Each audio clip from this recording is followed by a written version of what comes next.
اوعي تظلمي نفسك وانتي بتعيطي على واحد عمل كل حاجة تثبتلك إنك ولا حاجة بالنسبة له.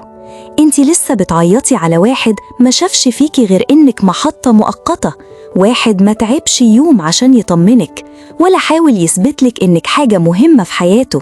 بالعكس، عمل كل اللي يخليكي تتأكدي مليون مرة إنك ولا حاجة عنده. طب انتي ليه مصممة تفضلي مكسور عشانه؟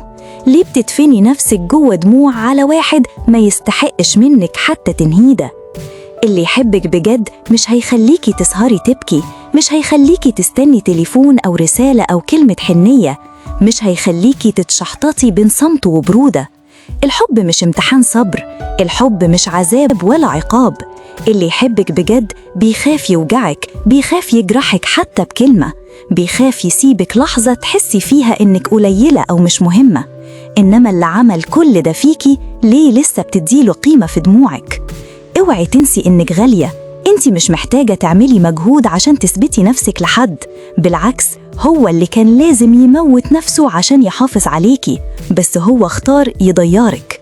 وساعتها يبقى الغباء الحقيقي إنك تفضلي وراه، تبكي وتتحسري وتعيشي الدور كأنك من غيره ولا حاجة. لأ، من غيره انتي كل حاجة، وبوجوده انتي اللي كنتي بتصغري نفسك. ابعدي، امسحي دموعك، ارفعي راسك، وافتكري انه دلوقتي هو عايش حياته عادي ولا فارق معاه. يبقى ليه تفضلي انتي في وجع وهو ولا على باله وجعك، حزنك، كسرتك؟ الدموع مش هترجعه، والقلب المكسور مش هيتلملم طول ما انتي ماسكه في اللي كسره. اتعلمي تحطي خط أحمر وتقولي كفاية، وتطلعي من علاقة هزمتك. واليوم اللي هتختاري فيه نفسك وتقرري إن دمعتك غالية هو اليوم اللي هتكسبي فيه حياتك من أول وجديد. اشترك في القناة، فعل الجرس، وخليك دايما فاكر الوعي بداية الحرية، والحرية تستاهل إنك تسعى لها.